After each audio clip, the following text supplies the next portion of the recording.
In early 1944, the air war over Europe was a test of endurance measured in smoke and loss. The 8th Air Force was bleeding men and machines at a pace no democracy could long sustain.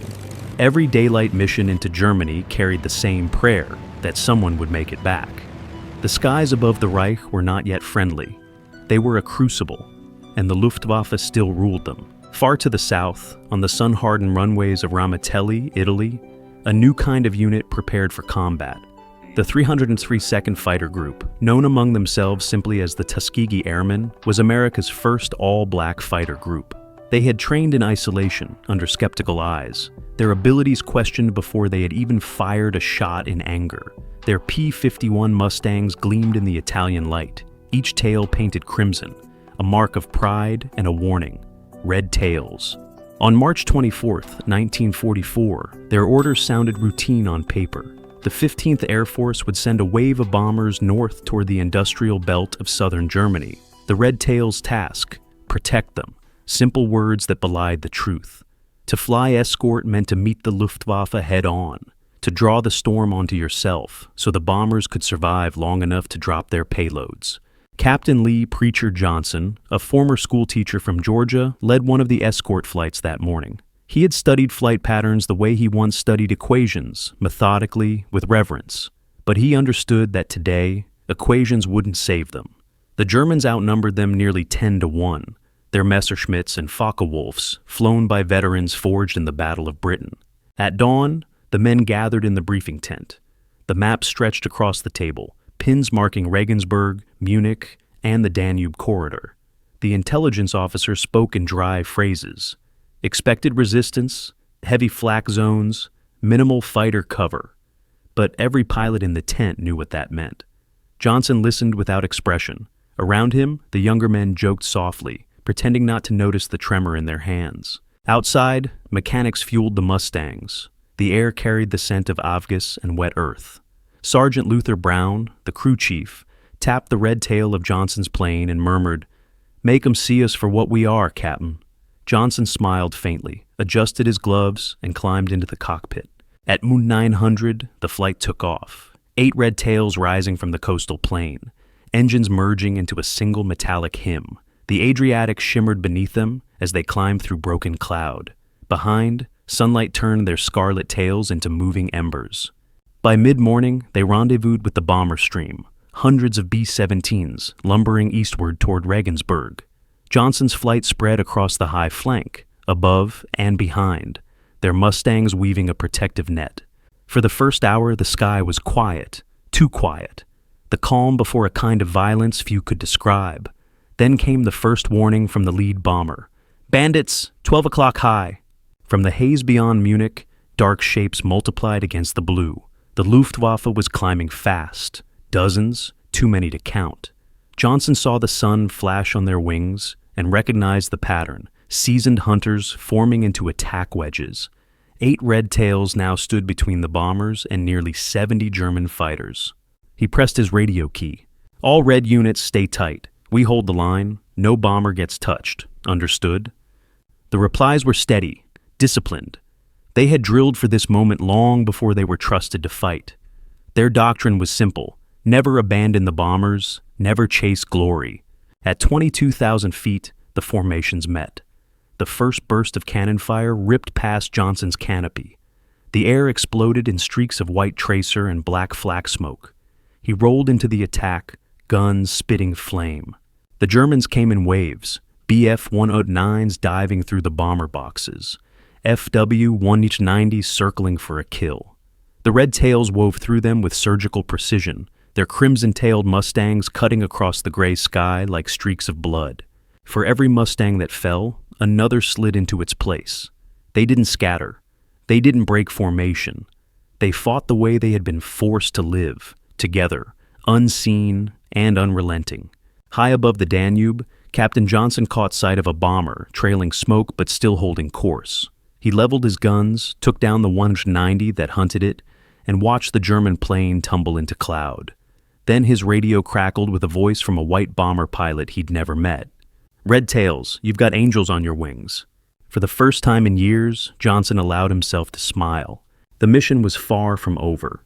The Luftwaffe wasn't done yet, and neither were the Red Tails. But somewhere over Regensburg, the old assumptions about courage, about skill, about who deserved to fight, were burning away in the same fire that lit the sky. By late morning, the sky above southern Germany was no longer blue. It was gray, streaked with vapor and smoke. The B-17s of the 15th Air Force pressed on toward Regensburg, bomb doors set and formations tight under the strain of altitude. The Luftwaffe came in waves, disciplined and methodical, trained by years of hunting daylight bombers. 60 of them, perhaps more, converged on the bomber stream like wolves scenting blood. The 8 Red Tails were already waiting. Captain Lee Johnson's Mustang vibrated under G-force as he rolled into the oncoming fighters. The Germans expected confusion, panicked radio calls, scattered formations. But the Red Tails had learned a different rhythm. They moved like a single organism, each pilot anticipating the other's turns, their voices clipped and calm over the radio. Red 3, cover high. Copy. Red leader, break right, 2 o'clock. For months they had endured whispers that black pilots lacked the nerve for combat, that their place in the air was an experiment, not a promise.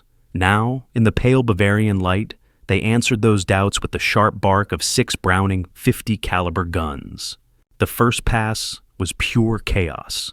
Johnson dove beneath the bomber formation, pulling a Messerschmitt 1009 into his sights. He squeezed the trigger and felt the vibration through the seat of his flight suit. The German plane rolled, coughed smoke, and vanished into a downward spiral. He didn't watch it fall. There was no time for witnesses here. Above him, Lieutenant Mason Carter had found himself cornered. 2 Focke-Wulfs sliced across his path, their cannons tearing the air. He banked left, hard, the G-forces pinning him to the seat. A tracer grazed his wingtip. Paint burned away in a streak of fire. Carter pulled into a climb so steep the Mustang shuddered. At the top of the arc, he cut throttle, let the Germans overshoot, and then dove through their wake, firing in one continuous burst. Both planes disintegrated in the flame. Johnson's voice came over the radio, taut but steady. "Keep them off the bombers, boys. That's all that matters." Below, the silver bellies of the B-17s crossed the Danube, bay doors yawning open on the run-in. Flak rose from the ground in black blossoms. A 190 streaked through the formation, crippling a fortress in seconds. The Red Tails closed ranks again, relentless, driving the Germans back into their own smoke. For 40 minutes, the battle held at fever pitch. The Luftwaffe commander, Oberleutnant Gerhard Stein, later wrote in his report that the red-tailed P-51s fought with impossible aggression, as if there were 20 up there. His pilots claimed 10 kills. They reported twice that number lost. When Johnson's fuel light blinked amber, he finally exhaled. They had spent everything: fuel, ammunition, strength. But the bombers had reached Regensburg intact.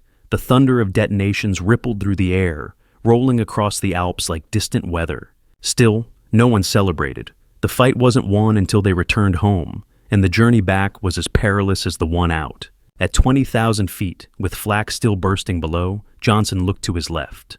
Carter's Mustang flew beside him, canopy cracked but steady. Beyond that, Lieutenant Samuel Deacon Hughes was missing. 2 others had broken radio contact. The Red Tails had started as 8. Now, perhaps 5 remained.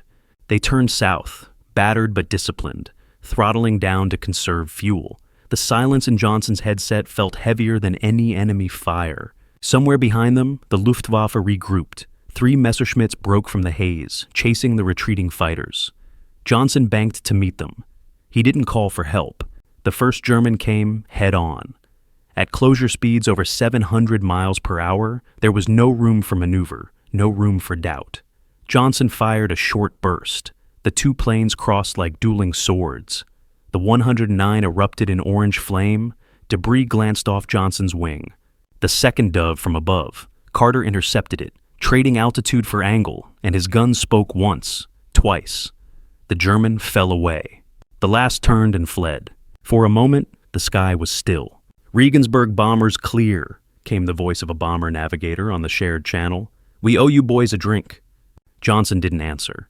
His oxygen mask hid a thin, exhausted smile. In the span of 1 hour, the Red Tails had done what skeptics said they could not. They had faced the Luftwaffe's best and left the sky theirs. As they crossed the Alps homeward, the sun dipped westward, painting the clouds crimson, the same color as the tales that had defied every expectation. That night, in a dim operations tent at Ramitelli, the mission board recorded the tally. 6 enemy aircraft confirmed, 2 probables, 2 Mustangs lost. But among the crews of the bombers who made it home, a different number spread through the ranks. Not kills, not sorties. Just one phrase: no bomber under Red Tail escort lost today. The sun was sinking low over the Alps when the Red Tails turned for home. The air was thin, their fuel gauges trembling near empty, and the weight of the day pressed heavy inside their cockpits. For the surviving pilots of Captain Lee Johnson's flight, silence replaced the fury of battle. The Mustang's Merlin engine, once a roar of defiance, now hummed like a prayer. Below them, the land was scarred by fire, rail lines, bridges, and fields still smoking from the bombers' strike on Regensburg. The mission was a success by the language of headquarters, the target destroyed, losses within acceptable limits. But to the men who had fought to keep those bombers alive, acceptable had a different meaning. They had begun the day as 8. Only 4 now remained in formation. Johnson scanned the horizon, eyes raw from hours behind the goggles. He could see Carter's scarred Mustang trailing smoke but holding altitude. Behind them, Hughes's call sign had gone silent long ago, last seen diving through a cloud of German tracers. Johnson tried not to think about it. In combat, thoughts could kill faster than bullets. The radio crackled to life. "Red Leader, this is Bomber Command. Confirm you're en route to base. Good work up there." Johnson pressed the transmit key but didn't answer. The words "good work" felt hollow. He looked down at his gloved hands, one trembling slightly, the other bloodied where shards of perspex had torn through his flight suit.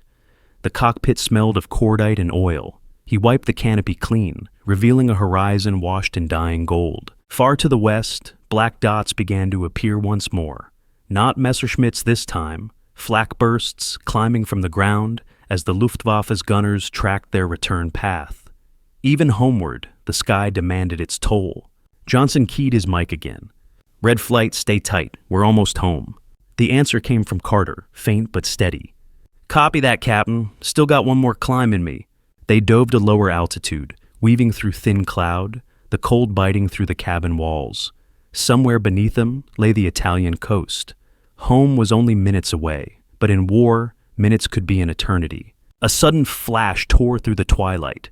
Carter's Mustang lurched violently. Flak had caught his right wing. Johnson watched helplessly as the plane rolled once, twice, then vanished behind a curtain of smoke. He banked toward it, calling out over the radio, "Mason, eject! Bail out, damn it!" There was no reply, just static. He searched the sky until a small white blossom appeared, a parachute, swaying against the darkening clouds.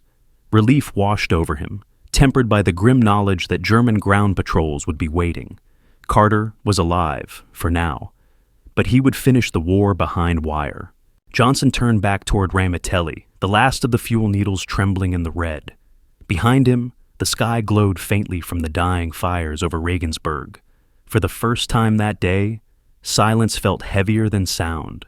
When he landed just after dusk, the runway lights looked like distant stars. The mechanics rushed forward as the Mustang rolled to a stop, its paint scorched, its fuselage riddled with bullet holes.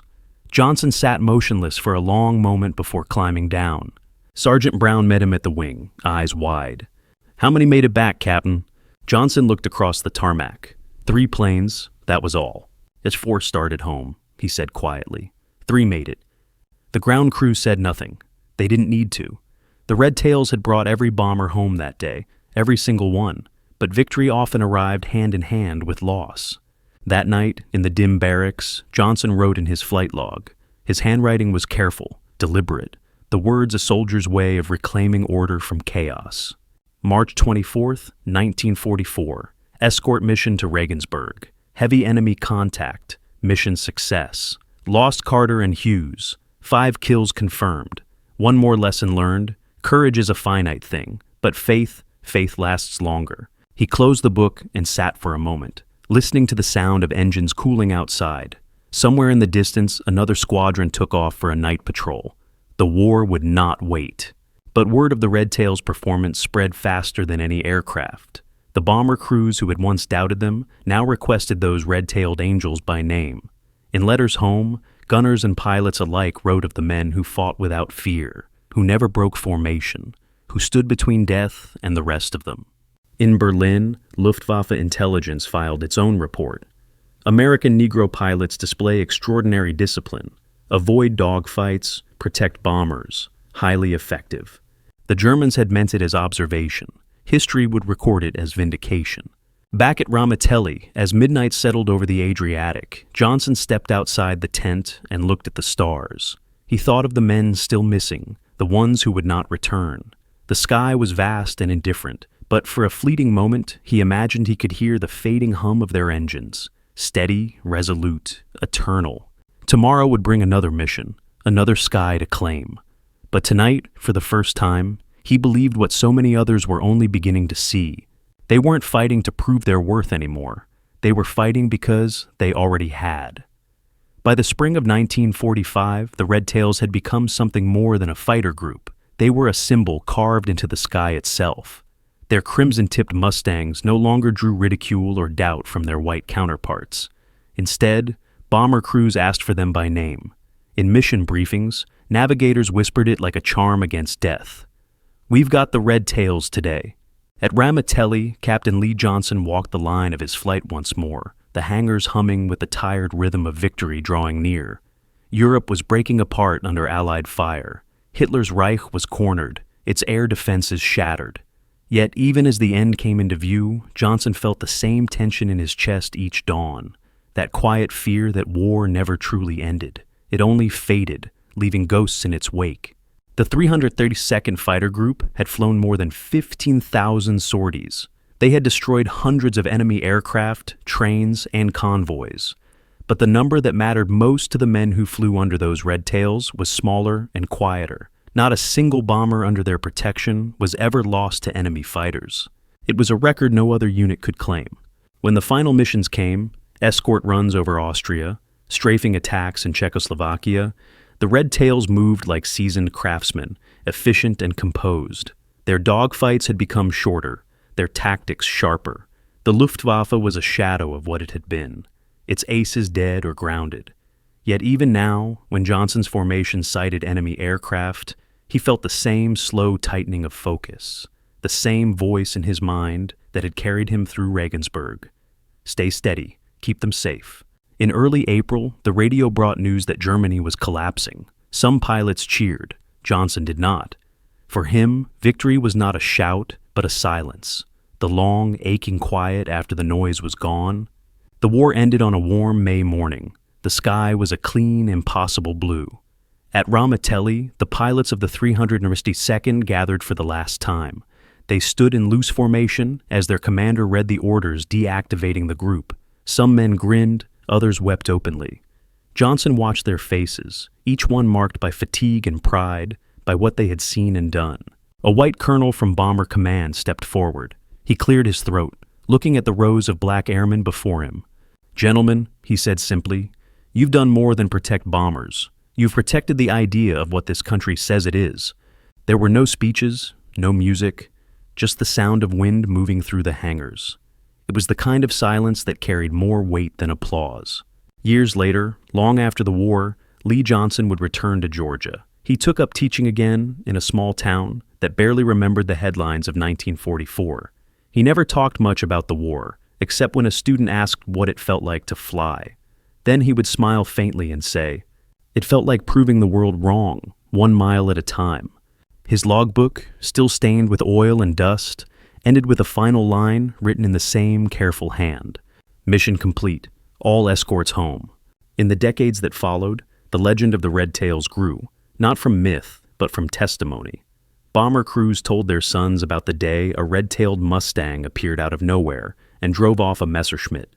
Historians pored over records that confirmed what the men already knew. Discipline had triumphed over prejudice, precision over doubt. The Luftwaffe, once the most feared air force on Earth, had underestimated them. And in that mistake lay a quiet truth. Courage doesn't announce itself in numbers or colors. It endures through consistency, through the refusal to abandon duty even when recognition lags decades behind. Today, in museums and air shows, the gleaming red tails still catch the light. Children trace their fingers along the metal skin of those Mustangs, reading names painted beneath the cockpit glass: Johnson, Carter, Hughes. They belong not just to history, but to a lineage of defiance that redefined what heroism could look like. When the engines start and the sound rolls across the crowd, old veterans sometimes close their eyes. They say it's the same sound that once filled the skies over Regensburg, over Italy, over every place where belief met proof. For a fleeting instant, the air carries a whisper of what they stood for: discipline, dignity, duty. The world remembers them as the red tails, but those who live because of them remember something simpler. They never left anyone behind.